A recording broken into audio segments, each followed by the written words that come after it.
Bom, a gente vai conversar sobre o Rafa, mais uma vez. Eu fiz um vídeo já na semana retrasada, né, exatamente discutindo esse tema, conversando com vocês, sobre o problema que aconteceu com ele no GP do Canadá. Porque a gente se lembra muito bem, eu falei aqui no vídeo, na semana retrasada, ele estava disputando ali uma possível vitória, ele estava disputando um pódio, e eventualmente ele comete um erro no hairpin e acaba rodando o carro, e por conta disso, abandona a corrida não, né, mas deixa de pontuar, fica fora da zona de pontuação. Isso veio depois já de Miami ele ter cometido um erro, que custou a vitória dele, fez ele cair para a terceira colocação. Então veio de 2 finais de semana seguidos em que ele cometeu erros. E a minha reflexão naquele vídeo veio principalmente dele possivelmente estar sentindo a pressão.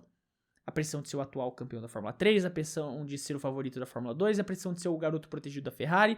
Tudo isso combinado com as expectativas, né, de todo mundo. As expectativas que ele mesmo coloca nele de vencer esse campeonato. Tudo isso com certeza tá afetando. E ele quer tentar mostrar, ele quer mostrar que ele é um bom piloto, ele quer fazer as manobras agressivas, ele quer partir pra cima. E tudo isso acaba, de fato, possivelmente afetando a tomada de decisão dele, faz com que ele afobe, muitas vezes, e tome decisões erradas. E... Bem, antes eu só vou tirar uma pedra do caminho, para que ninguém entenda errado, ou alguém que venha com a má intenção não ache que eu estou condizendo com isso. A questão principal é, eu não mudo minha opinião sobre o Rafa ser um piloto extremamente talentoso e ser um piloto que vai chegar um dia na Fórmula 1, tá? O que eu vou falar aqui é exatamente uma crítica construtiva do que eu percebo de fora como um mero espectador sentado na cadeira do meu quarto. A questão principal, e o que eu quero trazer aqui pra vocês é, o Rafa ele é um piloto foda. Você não ganha freca, você não ganha Fórmula 3 da maneira que ele ganhou, sendo ruim, sendo bagre, sendo lixo.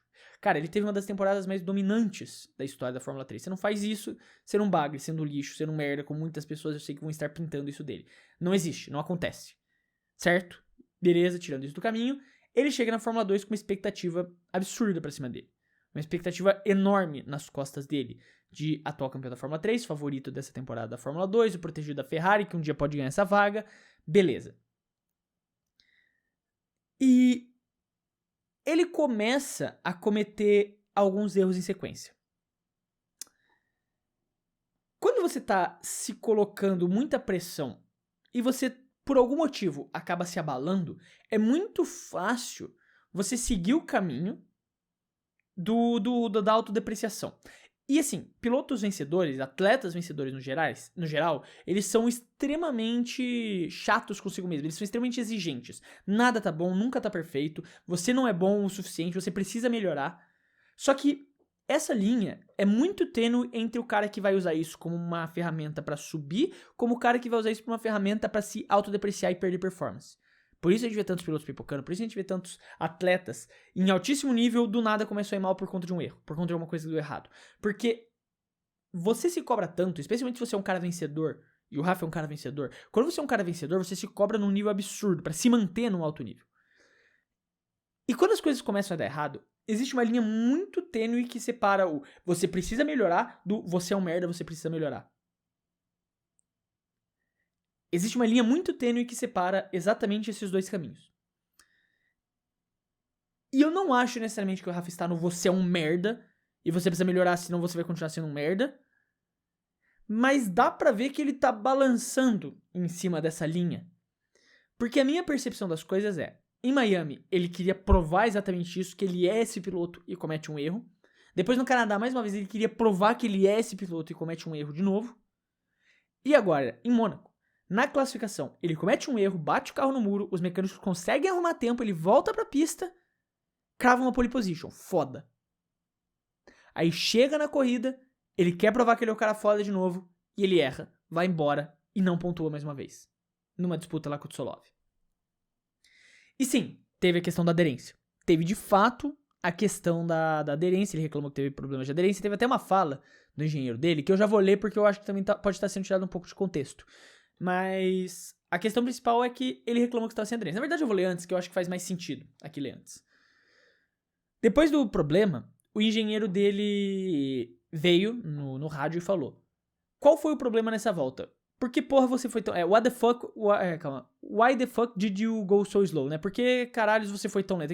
Aqui eu tô pegando o post do blog da Fórmula 1, ele falou por que porra você foi tão lento, acho que o porra não fica tão correto. É por que caralhos você foi tão lento? Tínhamos uma vantagem grande. Que merda que aconteceu, né? E de fato não é um rádio positivo. Isso definitivamente não é um rádio bom de se sair.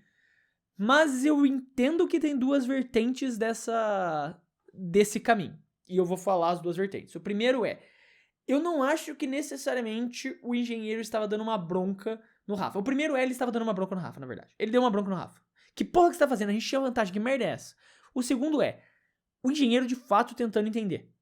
Não era um, what the fuck are you doing? Ou, what the fuck is happening? You know? Tipo, why the fuck did you go so slow? Like, que porra que aconteceu? Por que você tá tão lento?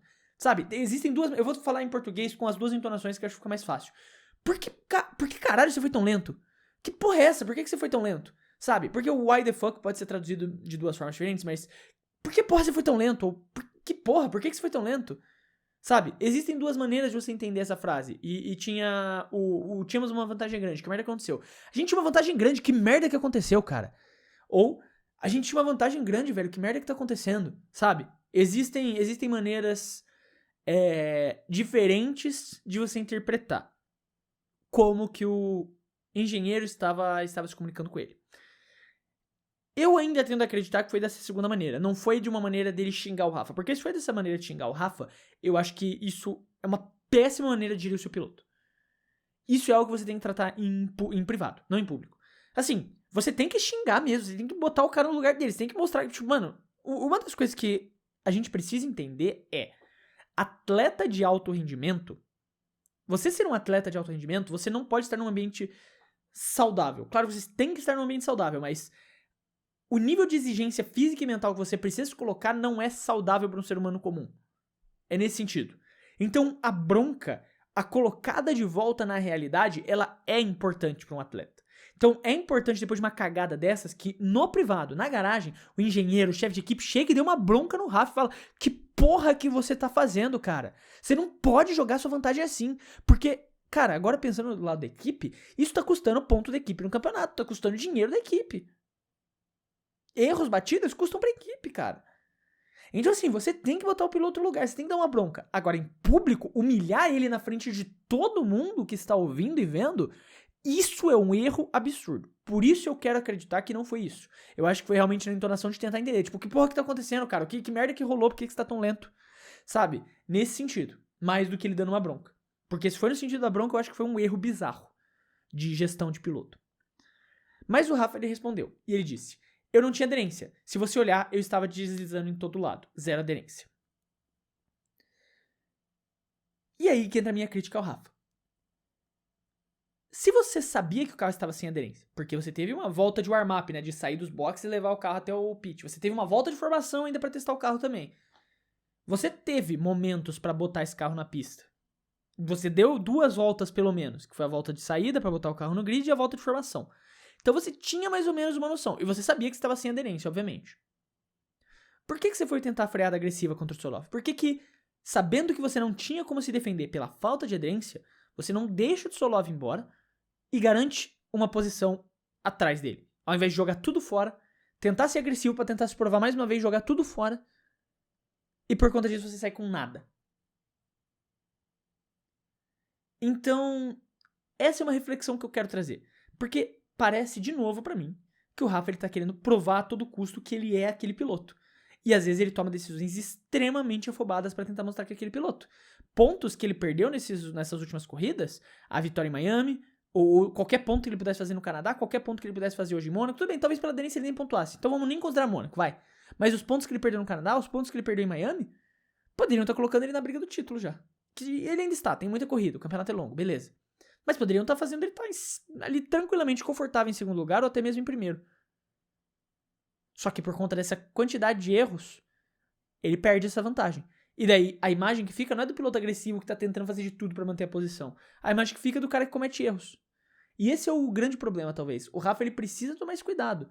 Porque se ele continuar cometendo esse tipo de erro, se ele continuar deixando essa pressão entrar na cabeça dele, ele pode virar mais uma das promessas que não vingaram e nunca chegaram na Fórmula 1, como aconteceu com tantos nomes. Você teve muitos nomes que ganharam a Fórmula 3, chegaram na Fórmula 2 e não vingaram. Apesar dele ainda ser protegido da Ferrari, eu acho que a Ferrari também confia muito nele e acredito que se ele mostrar uma qualidade, mesmo sem ser campeão da Fórmula 2, ele tem total capacidade de subir pra Fórmula 1. Mas ele precisa mostrar essa qualidade, para de abandonar, que é o que ele vem fazendo até aqui. Então, essa é a minha reflexão sobre todo esse lance do Rafa. Espero que tenha ficado claro. E é isso. 2 vídeos aí, olha só. Hoje eu trabalhei.